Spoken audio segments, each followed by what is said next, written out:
Okay, so we were working on enemies. We just looked at the pickups. Now Unity has decided to show my comment, which it wasn't showing earlier. So this does work sometimes. Good old Unity. So yes, in the enemy controller, what we wanted to do was when the enemy hit the player, we wanted to be able to say, okay, you lost the game. So it was this method that we were looking at, the on trigger enter, and then we were wondering, like, what's gonna tell the player he's lost the game? So I was looking at what Marius had done last time, and he had set up these kill zones with you, these restarter scripts. So the restarter script, it also uses the 2D trigger enter. Let's tidy this up a little bit.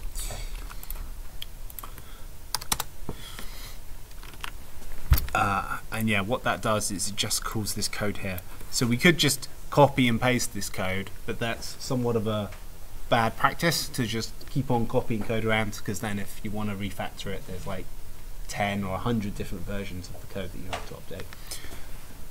So what I want to do is I want to actually make the "you've lost the game" when we need to restart code somewhere central where we can store it. So you remember that I was talking about the game manager and how that's a central place that can control the game. So that's the perfect place for us to put this method, and then multiple classes of code can call that one method, and that avoids duplication. So let's get yes. So less code to maintain, so less work in the long run. So let's create a method. Let's call it lose game, and the United Kingdom keyword, it just doesn't want to let go. It's a very strong language. It keeps on changing. It's very annoying. Okay, lose game. So let's take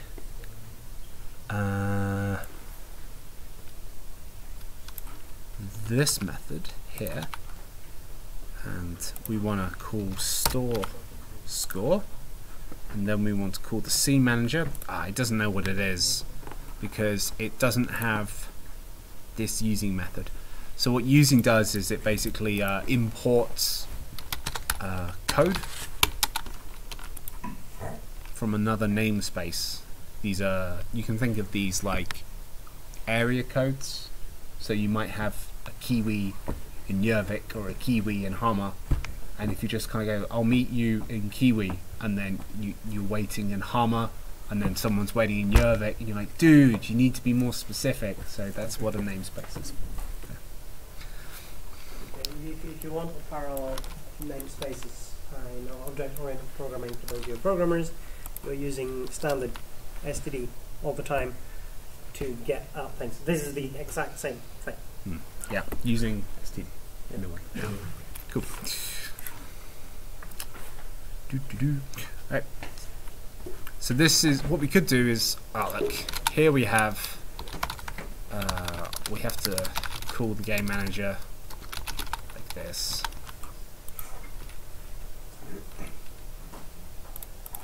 So this is like the game manager object, and this is the game manager script, and then we can call the method, and like, look how much code this is. I mean, geez, is there a better way for us to do this, to call the lose game method? Yes, there is. So this is what we call an instance method. So this runs on every instance of the game manager. But what we can do is, if we make it static methods basically there's only one of them, and it's shared between all different instances of that game object.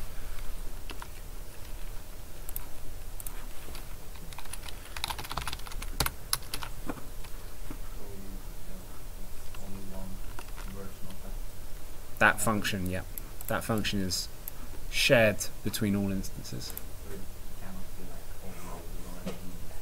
Yep, exactly. It can't be overloaded. So this is cool because then we can just go game manager dot lose game, because there's only supposed to be one game manager in the scene. It's supposed to be something we call a singleton. So like if your girlfriend dumps you, then you're all alone. There's only one of you. So when you think of singleton, think of that. Think about being alone. There's only one. Trying to be creative so you remember things. So okay, so that's one line of code, and then we can delete these 3 lines of code.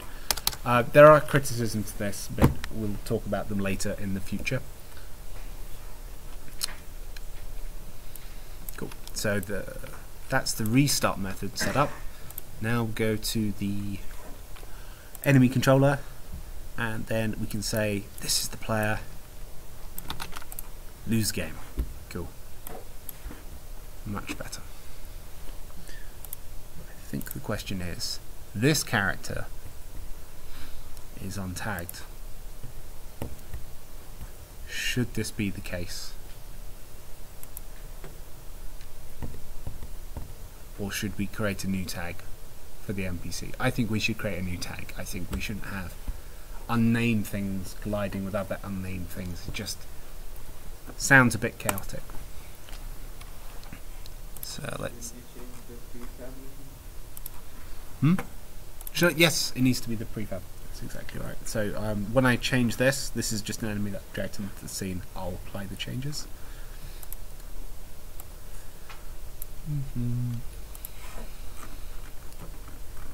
I think it's in the sorting layouts guy. Tags. New tag. Enemy. Then I have to. This is actually like in a different file, so I have to make sure when you change this, just make sure you save the project. I just press Control S there. And good. Now we have a new tag available, enemy, and as someone has kindly pointed out, we must apply this. So when the enemies spawn, they also have that tag.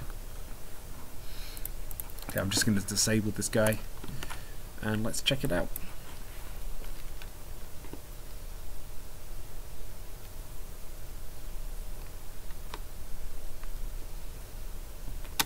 Oh no, they've got me. So that didn't actually work. So I think what the issue is going to be is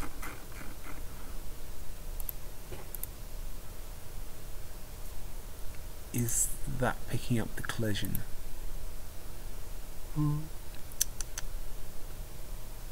So project settings, physics 2D.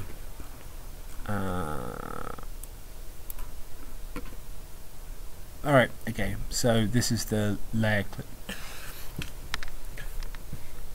So this isn't the problem. I'm just looking at what's called a collision matrix, and that basically says which objects can collide with something else, and it's set up so everything collides with everything right now. So that's in fact not the problem.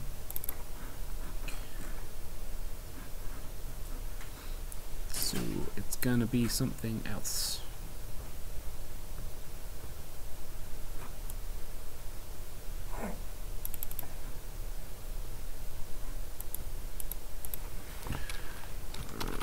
Let's just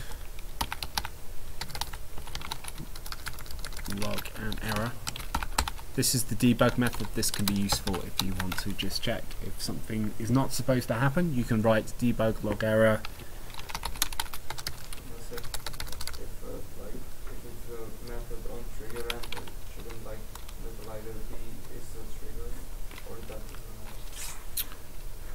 Yeah, I mean it should have a box 2D collider.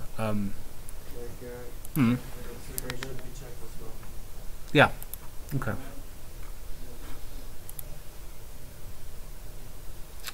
You're right.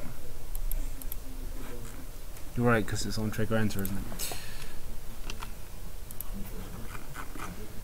Let's give that a go. I'm just gonna write the debug log error method though. So this wasn't supposed to happen. So that will happen whenever it collides with something that's not player.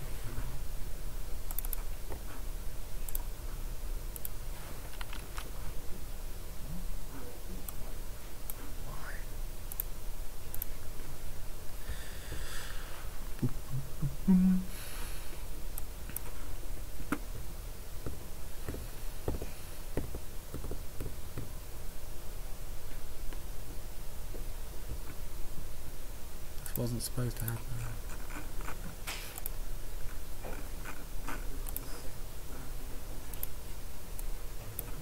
So you can see that that is indeed being called a lot.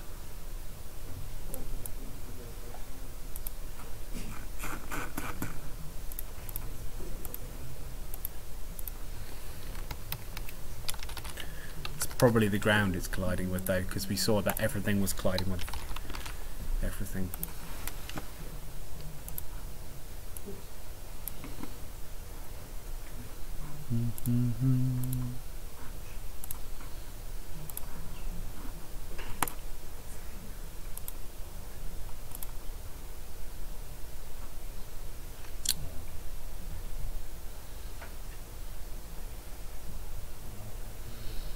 This is slow.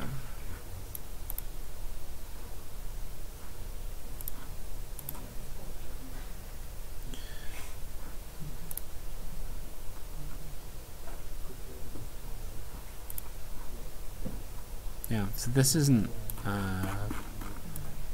running the trigger method script, and it's also not ending the game.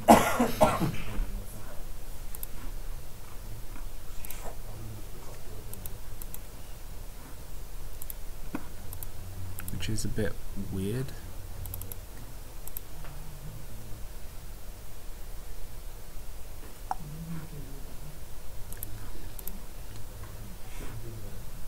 So I wonder if it's actually this lose game script that's no longer running.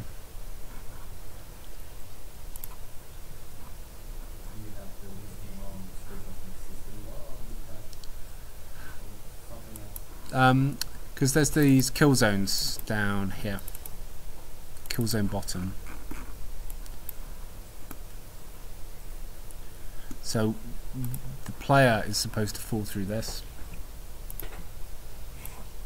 and then when he collides with it, it's supposed to reload the main scene, as you can see here, but this wasn't happening anymore.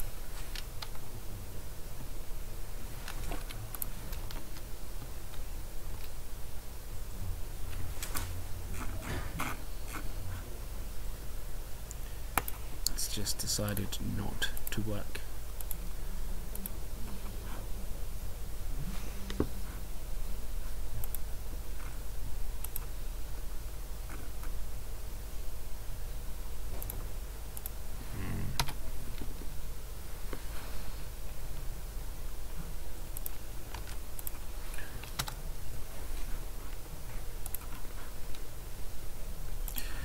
Could be, what could be the problem is we're not running the game as it's expected to be run.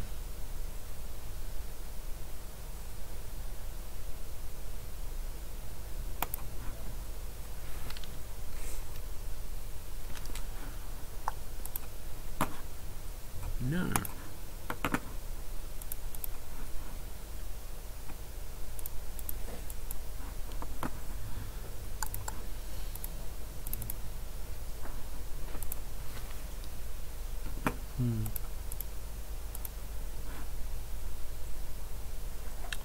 Sorting layer.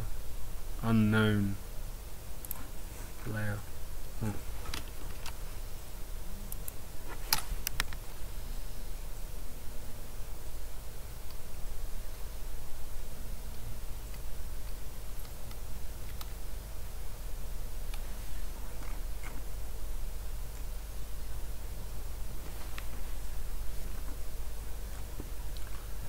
Circle glider. Ah, I know perhaps why. Rigid body, dynamic, it's trigger.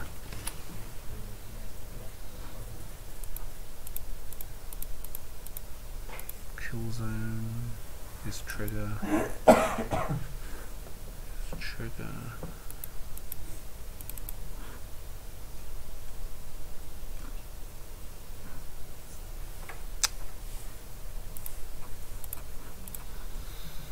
Okay, so I wonder if there's a restriction in Unity that triggers something to do with the triggers not moving.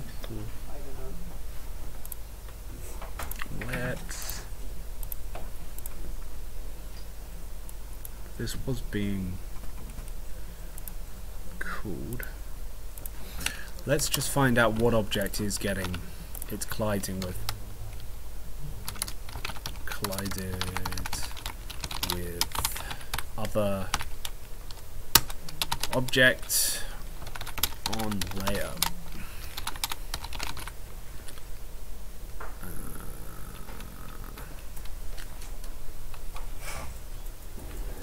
On list.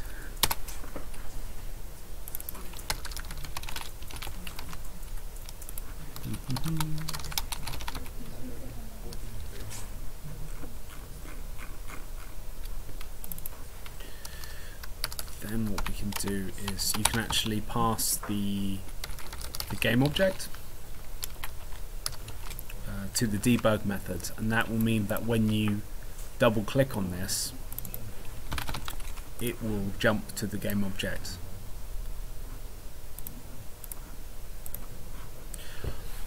So like, even if you've been like working in the games industry for 10 years, stuff just doesn't work when you expect it to. So when you're programming and you're thinking like, oh god, it doesn't work, I don't understand this, I'm not a good programmer, just know that there's like people in the industry that just go, and it's like, why doesn't this work? Why doesn't? And then like 10 minutes later, it's like, oh, that was the reason. So it's just keep faith. It's not going to get any better, but that's okay.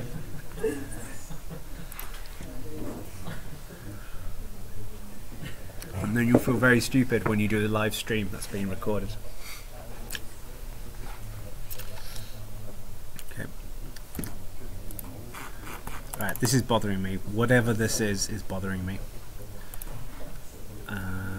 Position. Okay. Object type has been destroyed and you're trying to access it. Constant movement. Player. I'm just gonna fix this error in Unity's code because it's bothering me. So if player is null, return.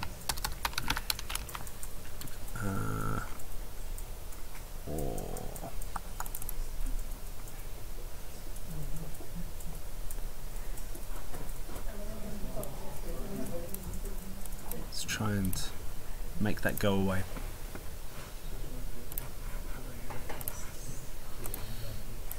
Okay, so we can see the collisions are happening with the grass.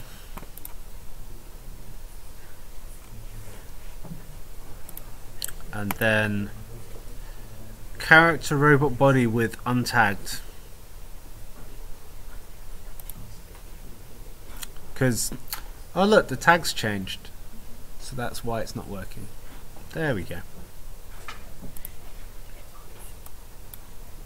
So for some reason the robot tag changed. I don't believe I changed that myself. That's why it was no longer finding it. Okay, so we move on.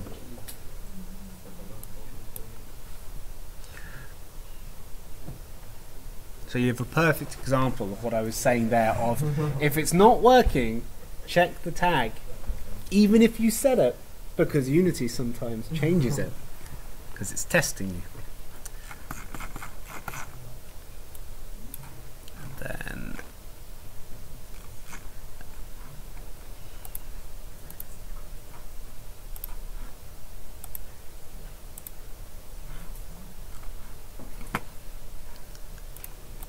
it still didn't work, did it? Let's just drop down.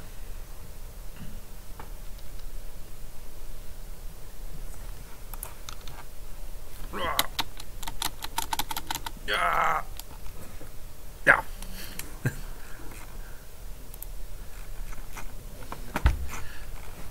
Oh, it still didn't work. Oh, damn. Okay, so let's just find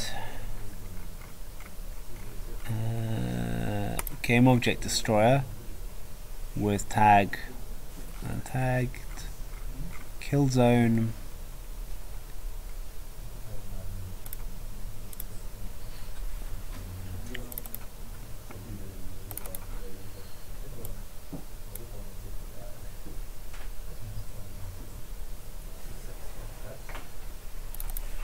yeah, so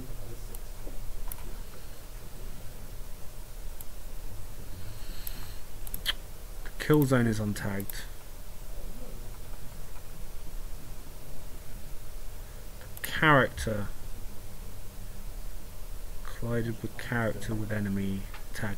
So yeah, so the character's tag is set up correctly, but when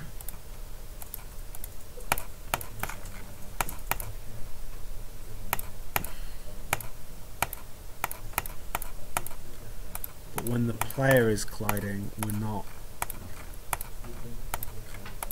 seeing it.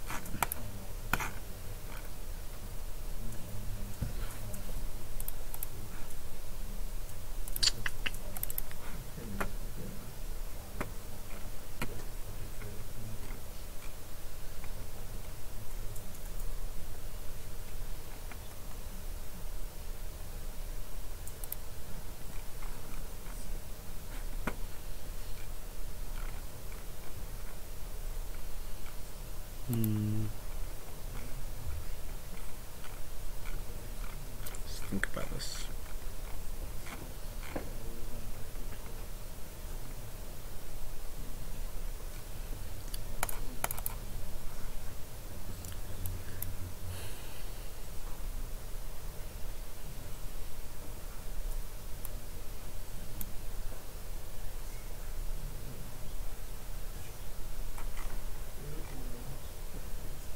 The enemy controller. So the enemy controller has collided with the enemy controller.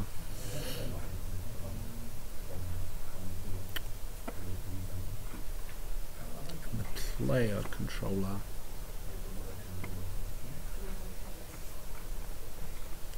let's find the kill zone.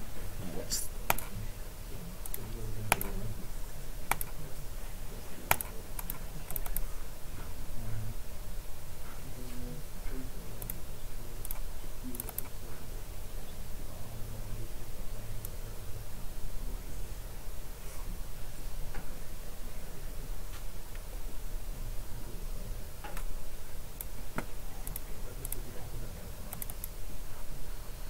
the enemy collides with the kill zone.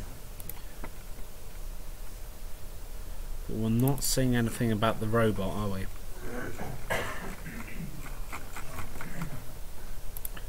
Nothing about the robot. So let's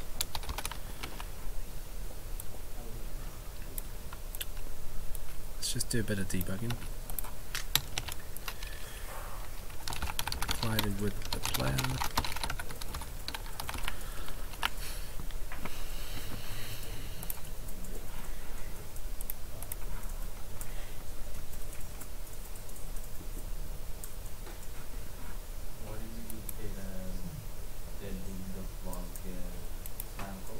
Hmm? Why did you copy the debug log? I just wanted to comment out this because it was logging a lot of collisions. The enemy was logging it with everything that wasn't the player, basically. So now I want to see if it does actually collide with the player.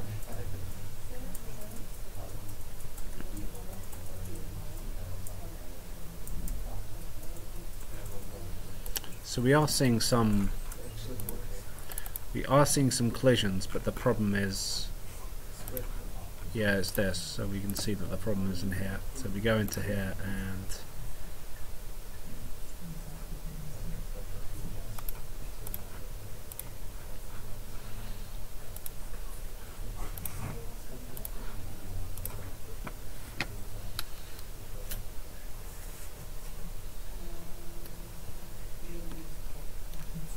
yep. So those that aren't familiar with what I'm doing here is I'm actually stepping through the code live. So I'm interested to see what the code's doing, because it doesn't seem to be running the load method as one would expect. So I achieved this by clicking on the attach Unity button up here and then pressing play, and by clicking here to create a breakpoint. So when this code executed and there was a breakpoint, then it's paused the execution, and that gives me the ability to step over through the code or step into. So step over means I just go, it runs this function and then it goes to the next line within this block, but I want to go into this function, so I'm just going to go step into, and Unity is going to not work. I know why this isn't working. Okay, because this isn't actually a properly made singleton method.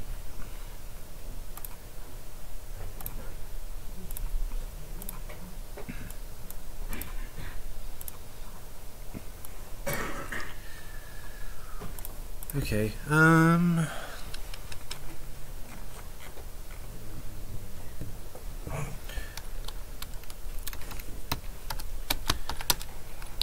yeah, this wasn't made.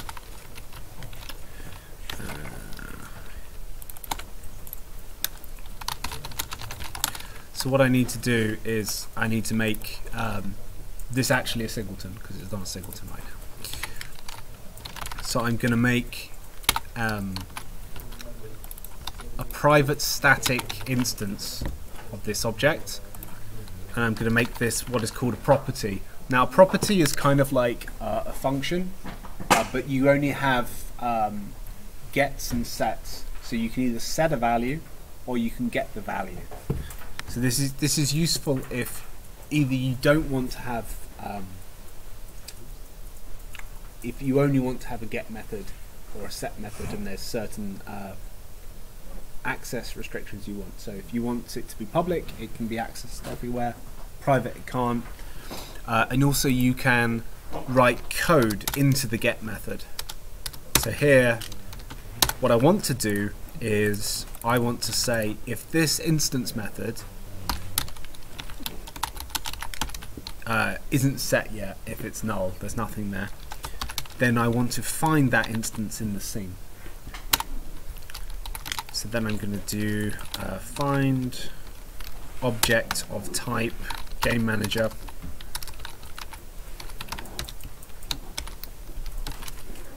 I'm going to set the instance, and then I'm going to return it to the caller.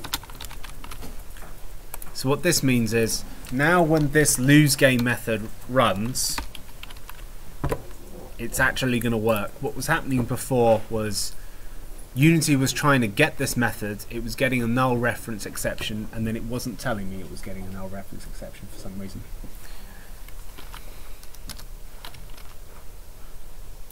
So yep, it's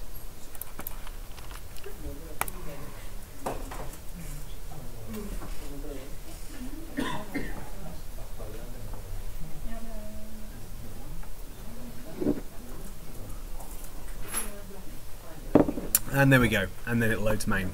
And then you have to press play. So, thus the mystery is solved. Let's just make this a little bit more playable. Let's make the spawn interval 6 seconds rather than 2. And let's look at the speed, and let's set the speed to something lower.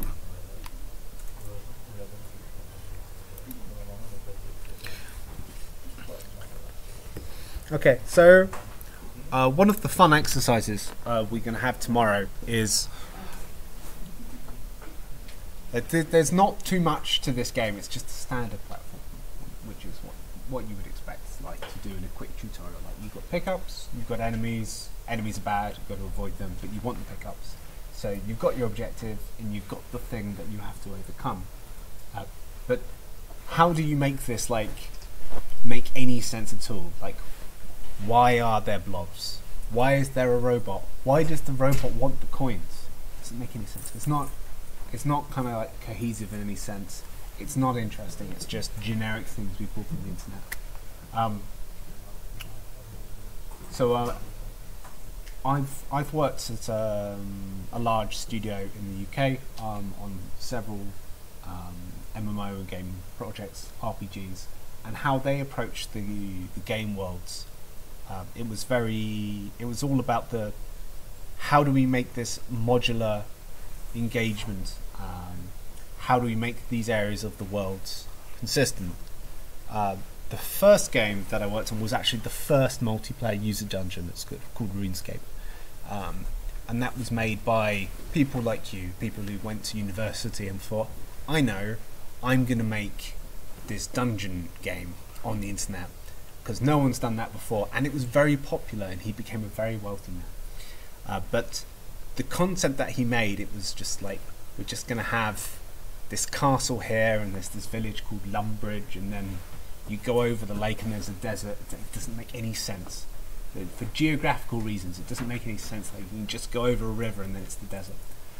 So when we looked at making other games, like there was a mech-based space RPG called Stellar Dawn, we looked at how we could craft cohesive quest areas, and how we could generate a lot of content that made sense. Like, we talked about themes, we talked about antagonists, we worked out ways that we could create archetypes that would make sense in some kind of larger world and area. So what I'd like for us to do tomorrow is to take this project and make it make sense.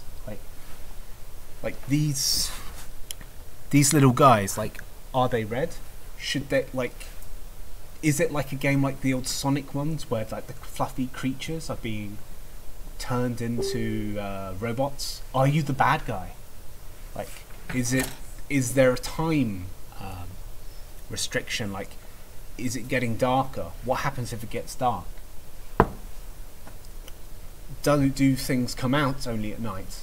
Do you change the sprites of objects? So I want you to think about, I want you to do a little exercise, go into groups, and then think about modular things we can do. And we're going to go through some exercises about how you can creatively design your own unique experiences. And I want to see basically unique platformers from this little base that we have. I want you to make it make sense.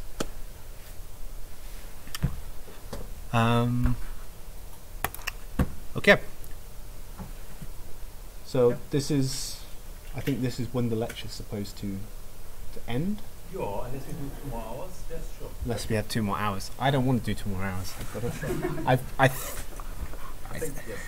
But if anyone wants to talk more about this, just let me know, and I'll tidy this up a little bit so we can have a bit more fun tomorrow. Right. Thanks everyone.